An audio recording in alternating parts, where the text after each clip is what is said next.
So நம்ம இன்றைக்கி வந்து வெஜிடேரியன் ஆம்லெட் தான் பார்க்க போகிறோம். அதுக்கு வந்து நான் இந்த குட்டி கப்பில் வந்து ஒரு 3/4 கப்பு வந்து பாசிப்பருப்பு எடுத்துருக்கேன். இதை நம்ம கழுவிட்டு ஊற வச்சிடலாம். ஃப்ரெண்ட்ஸ், நம்மளுடைய பாசிப்பருப்பு நல்லா ஊறிடுச்சு. அதை மிக்சியில் போட்டு ஒரு பச்சை மிளகாய் போட்டு ஒரு 5-6 மிளகு, கொஞ்சம் சீரகம், கொஞ்சம் உப்பு போட்டு இதை நைஸாக நம்ம அரைச்சிடலாம். நம்ம வந்து பாசிப்பருப்பு, மிளகு, சீரகம், உப்பு போட்டு அரைச்சிட்டோம். ஸோ இப்போ அதில் வந்து கருவேப்பிலை, வெங்காயம் எல்லாம் கலந்து தோசையாக ஊற்றிடுவோம். ஸோ நம்ம வெங்காயம்லாம் கலந்துட்டு ஒரு குட்டியாக தோசை ஊற்றிட்டோம். ஸோ இதில் வந்து நம்ம கொஞ்சமாக பெப்பர் தூவிடுவோம். நம்ம ஏற்கனவே பெப்பர் போட்டு அரைச்சிருக்கோம்.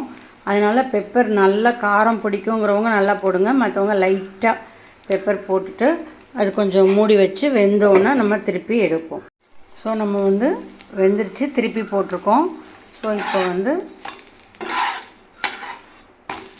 இன்னும் கொஞ்சம் வெந்தோன்னா எடுத்து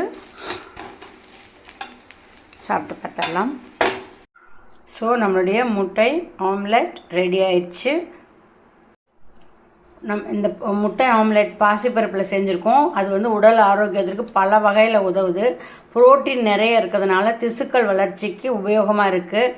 சுலபமாக ஜீரணம் ஆகிறதுனால நோயாளிகளுக்கு ஏற்ற உணவாக இது இருக்குது. வயிறையும் வந்து தொந்தரவு பண்ணாது.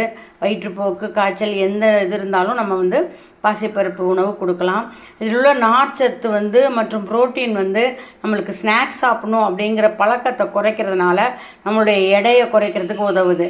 அதுக்கப்புறம் வந்து இது கொழுப்புச்சத்து குறைவாக இருக்கிறதுனால இதயத்துக்கு நல்ல ஆரோக்கியத்தை தருது. குறைந்த கிளைசமிக்ஸ் இருக்கிறதுனால சர்க்கரை நோயோட அளவை வந்து கட்டுப்படுத்துது. ஆன்டி ஆக்சிடென்டல் நிறைய இருக்கிறதுனால வந்து ஃப்ரீ ரேடியேஷன் வர்றதை வந்து நம்மளுக்கு தடுக்குது. அதுக்கப்புறம் வந்து நார்ச்சத்து வந்து செரிமான பிரச்சனைகளெல்லாம் சரி பண்ணுது. அப்புறம் வந்து அயன், போலேட், ஜிங்க் போன்ற தாது உப்புக்கள் இருக்கிறதுனால நோய் எதிர்ப்பு சக்தியை உண்டாக்குது. அதுக்கப்புறம் வந்து ஃபோலிக் ஆசிட் இருக்கிறதுனால கர்ப்பிணி பெண்களுக்கு ஏற்றதாக இது இருக்குது. ஸோ இந்த வீடியோ உங்களுக்கு பிடிச்சிருக்கான்னு சொல்லுங்கள். Thank you friends.